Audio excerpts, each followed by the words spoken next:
Hey guys, welcome back to another video, and today's video we're doing the Shrine of Secrets review the 11th of March 2020. So sorry for not doing one last week. There's just some stuff going on, not just with this virus, but like just other stuff. It's kind of complicated, but I'm fine. I'm honestly fine. But I'll be streaming next week because, you know, I need to take my mind off some stuff, I guess. But yeah, so we're back with this. It's not too bad, I guess, but it can be better. We're going to get straight into it now. So, first of all, we have Save the Best for Last. This is a shape perk.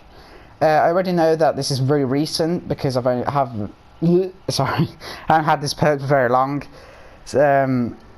It's good, it's really good, but again, I think it's came back a bit too soon. Could have waited a while, but oh well. So, this is a killer perk. You get an obsession.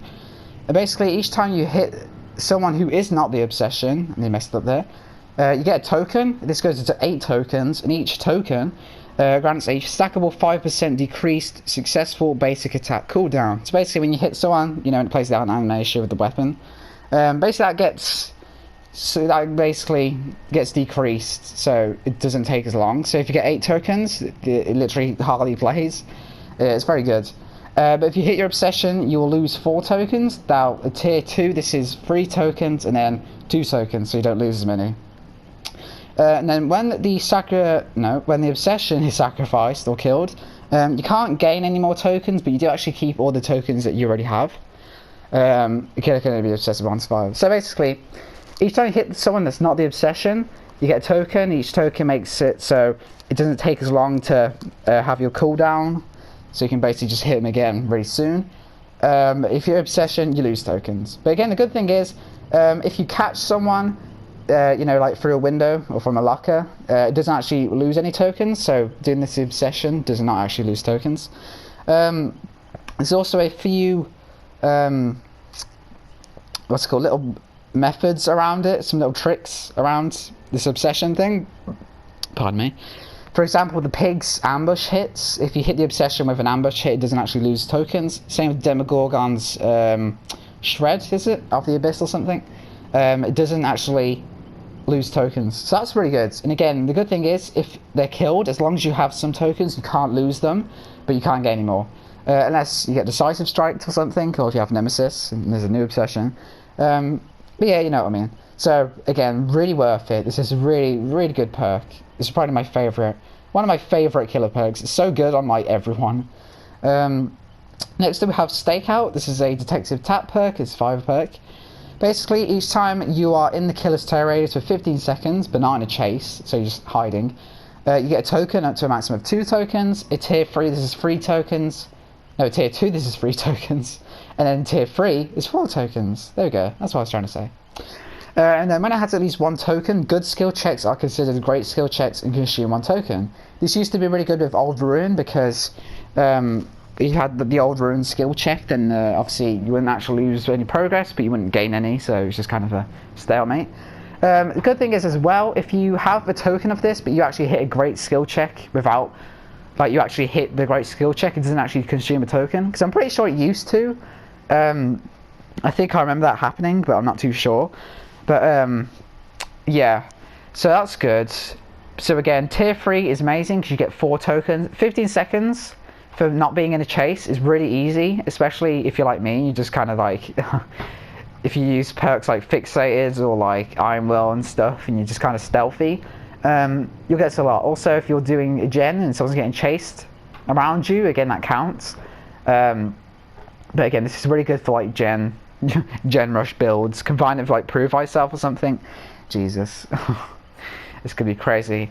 Next we have Tenacity. This is another detective tap perk. This kind of annoyed me how there's 2 perks from the same person. I know it's random, but still.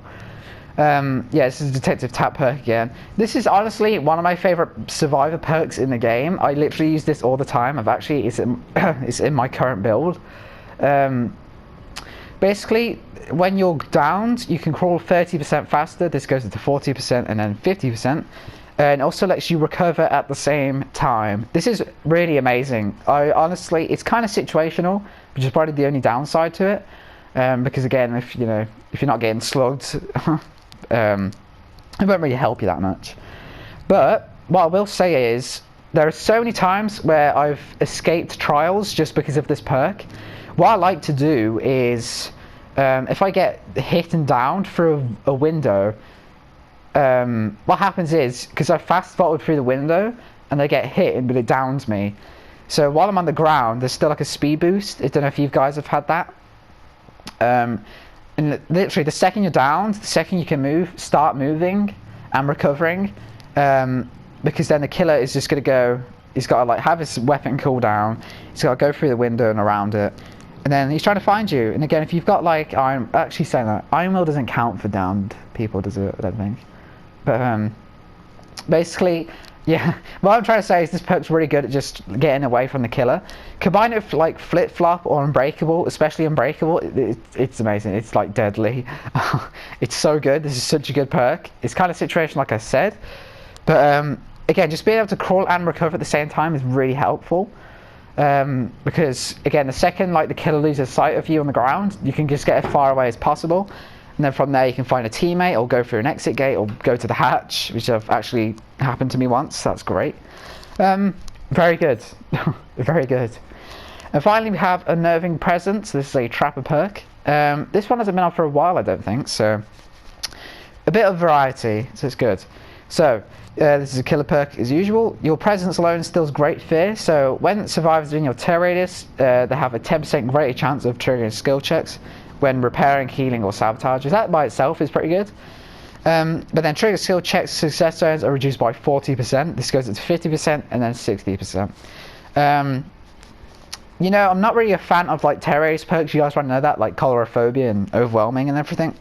It's not really my thing, but this perk is pretty good, I would say. I used to not really like it, but after like kind of testing it out a little bit, it's not too bad. But I'm not sure if I would still bring it into my games.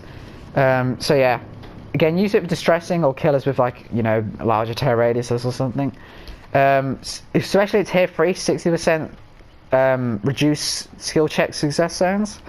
Especially with something like Hex Hunter's Lullaby, it's really hard for survivors to like do anything. Again, the problem is it's probably just terror radius, because they can just stop repairing, healing, or whatever, and it won't really have an effect. Or they could just literally leave your terror radius, or just hide and wait for you to go. So yeah, it's not bad, but it's not too great as well. So here we go, guys. I'm going to go over the perks. So for killer, I'm going to have to go with Save the Rest for last, even though we have had it not too long ago. I would say just compared to something like Unnerving, which is another terror radius perk, this one's really good. It's good on literally every single killer because, you know, yeah, you know what I mean? You know what I'm trying to say?